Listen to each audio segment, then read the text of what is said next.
What's going on, everybody? I'm backstage at the world famous. This place is run down, but it's run down nice. You know, when your mom had a house, your Thea had a house that was like a little bit run down, but it was comfortable. This place is awesome. I might give you a tour later on. But I'm here with my dude, Xavier. What's your last name? DeGroat. So, where do we meet? We met first at the Fox Theater in Detroit here recently, about 3/4 a year ago. And then, you know, Xavier's cool because he travels around the country. He's met some, hello everybody. He's met some great people. You have autism, correct? Yes. In fact, I have high-functioning autism, which is called Asperger's syndrome particularly, and that gives me the different ways of looking at people and the nature around me, as far as I see things sometimes in symbols or pattern thinking. That's sort of like saying when you look at, let's say trees, you think in geometric shapes, or I look at history and I think in pictures a lot. I'm very good at memorizing photographs, and so now I want to become a filmmaker in the future on documentaries. Okay, he's already lost me. But because I don't see, I'm dyslexic, so I see things backwards. Like somebody will say, hey, I'm at 142, I'll go to 124. But anyways, what I love about what Xavier does is he's very passionate about these projects, and since I have the app, I thought it would be good to, hello everybody, to let him talk a little bit about what he's got going on. I love you too, thank you. Everybody, they see Xavier right there, they can ask questions. So, tell him a little bit about what you're an advocate for. I think that would be important. I'm an advocate particularly for autism and getting them better chances of having opportunities in the workforce and in getting better quality education instead of being imposed into special education. One day I hope people with autism are going to be allowed to achieve their potential by having their own strengths move forward. Like, for example, when I was in high school, I was bullied, and that was my #1 target, and told that I will never become an astronomer, but that was my very big passion. But unfortunately, since they segregated me, I consider, in a special education and not letting me take classes that face my interests, I started becoming more interested in social things like history, sociology, and politics, so I can one day look at researching advocacy and civil rights history particularly, much like your Dr. Colonel West does these days, so I'm able to better describe issues socially to people that don't have autism, so they better do understand autism instead of looking at it as a disability. Look at us as people with different abilities. All right, so he did all that with one breath. But what I got out of that thing was that you don't think it's right that they put people who have autism or Asperger's in a special class, right? Yes. I mean, right? Because I think now, because my daughter went to school with kids that had that and they were high functioning as well, but if you separate somebody who's high functioning, it's almost a little bit of a disservice, right? Because, Yes. your memory is incredible, your intellect is amazing, and now you found the things that you really, really love to do. You have excelled at those things, right? Yes, I have. In fact, I have a book coming out on Muhammad Ali, and I've always been told that I can never be a good writer in my future because in the past I had trouble coping for myself and doing good grammarization in my writing, but now I have a book coming out on Muhammad Ali starting in March that will explain his greatness and humanitarian award. Okay, so how I love Muhammad Ali. Last night we were in Louisville. I know you guys like the new look. You know, if I could talk about myself for just 10 seconds. You know, I know you guys love the show. It's beautiful. It's on Nick at Night. God bless. Listen, the only show involving a Mexican-American that's gone in syndication, 120 episodes. They're watching my show right now. Listen, beautiful. Everybody got along. But you know, times change, things change, ideals change. So I'm doing a movie. We're changing the look, but I like this. I like the way it looks. But also, last night we were in Louisville, hometown of Muhammad Ali, and I love boxing. Great boxing stories. Sugar Ray's a friend of mine. I met Duran, you know, De La Hoya. Amazing what he's been doing in not only his career, but in his career as a boxing promoter. Floyd is cool. You know, I've been around boxing for a long time. Now, how did you end up picking Muhammad Ali as a subject? Okay, I chose Muhammad Ali first of all because he's like multiple greatness in him. He's done diplomacy around the globe as an ambassador to a lot of times in early 1990s. He was an ambassador to Iraq to bring hostages back from Saddam Hussein's country. As well, he has done many trips to Africa to help many people that were under poverty or struggling with either medical issues such as AIDS or people that were segregated under the apartheid age in South Africa. And there, Nelson Mandela honored him even and become good friends. In fact, Nelson Mandela was a boxer at early childhood, but never became a professional like your Muhammad Ali. But hey, at the same time, mainly Muhammad Ali is beyond just a boxer. He was as great outside the ring as he was in the ring. So Muhammad Ali, if you don't know, I see the thing. Now you like the look. Muhammad Ali actually did not go to Vietnam for his religious beliefs, and he went to jail for a couple of years.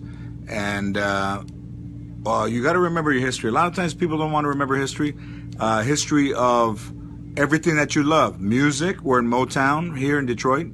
History of our own history, Chicano history, African American history, history of the United States. Sometimes history gets changed. So, like I read in Arizona that they wanted to do away with Chicano studies, but you know that you might do away with Chicano studies, but you're not going to do away with Chicano. So we're here, part of the thing. Canelo, yes, it's about Texas. That's right. Ali's the greatest. Go look at some stuff kids don't know. Yeah, and then how can people get information on what you got going? Certainly, and about starting when I have my Muhammad Ali book come out in March, I will be creating a website about my history and about my passion and what my goal is to do to help people with disabilities in general and that struggle for civil rights. Because of my own experiences being treated like a second class, I am going to post on my website that I have gotten very interested in taking it importantly the movement of the civil rights. All right, so let me ask you this. Because you have autism, Asperger's, do people on the daily basis, do people treat you differently? Yes, frequently I get treated differently as far as when I'm in a job employment trying to get hired. In interviews, I get asked questions like, so Xavier, are you sure you have the nuances or the cooperation type sets of mind skills to even do a certain job like this? Because you kind of do a lot of or you act a little bit like you're kind of uncopable as far as looking at one another. I wanted to be a historical presenter, for example, here in the state of Michigan Historical Society, but I was unfortunately looked at there that I didn't have the skills or the good enough knowledge of history to be a historical presenter. All right, wait a minute. So, in Detroit, where did you go to? Who interviewed you? The historical? Who interviewed you? The Michigan Historical Museum, located in Lansing, Michigan. As well as I've been interviewed by the Henry Ford Museum here in the Dearborn area, and more importantly, had a second chance to be interviewed for a job at the Henry Ford Museum here about less than a year ago, and they told me the same exact answer they have given me 5 years ago, when about 5 years ago I was completely a different man than I am now. I'm much more out advocating for myself and doing a lot more focus in college. Before I wasn't even in college yet, but now I'm going to college. I'm still being told that I don't have a good enough set of skills to be a historical presenter just because of my differences and interests and why I'm interested in Henry Ford. They don't understand how do you go from Henry Ford to being interested in him all the way to being interested in your things like Dr. Martin Luther King. What do you see interested or similar in the two? That's true.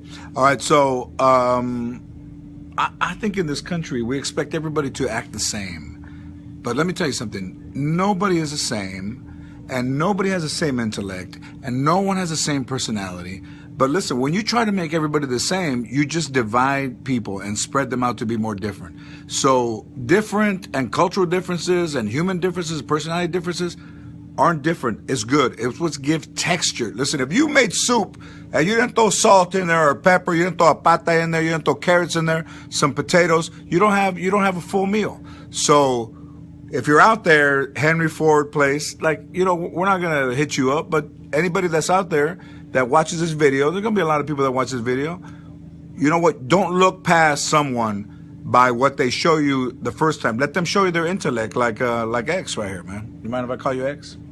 No, I do not mind. People have called me X-Fan. People have called me X-Factor over the years. All right. And I will be cutting my hair like Xavier's tomorrow. So I'll be throwing the Lloyd Christmas hairdo in. All right, man. Listen, how many people are watching? Hey, everybody, we had a great show. We're headed back to LA tomorrow. X, thank you, brother. You know, you always have my ear. I appreciate you. And listen, Comedy Get Down. Thank you, Louisville. Thank you, Detroit. Joe Louis Arena. Historical. I mean, you want to see? Let me show you something. Let me show you. Listen, if you have grew up poor, it ain't about being Mexican. Check this outlet out. Check this. Listen, I'm not even sure if they want me to show this, but check this outlet. This outlet. Man, I hope nobody gets mad. This outlet has electrical tape. I mean, that's your tia's house right there. It's got the caution, do not burn thing. Híjole, man. Hey, say hello to your aunt when you see this. All right. That's one, right? So they're going to tear this place down in 2 years, the Joe Louis Arena. Watch.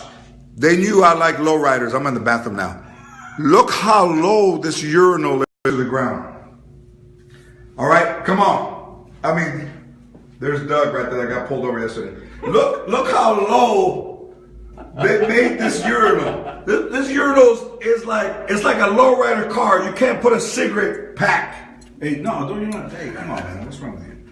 Hey, you can't put a pack of cigarettes under the urinal. The vato said it looked like Freddie Fender. All right, he did good, man, Xavier, man. Hey, and then check this out. In the toilet, they got the bar behind it, which I don't know why they got the bar behind it. We feel at home with that outlet. That's right. So here I'm back.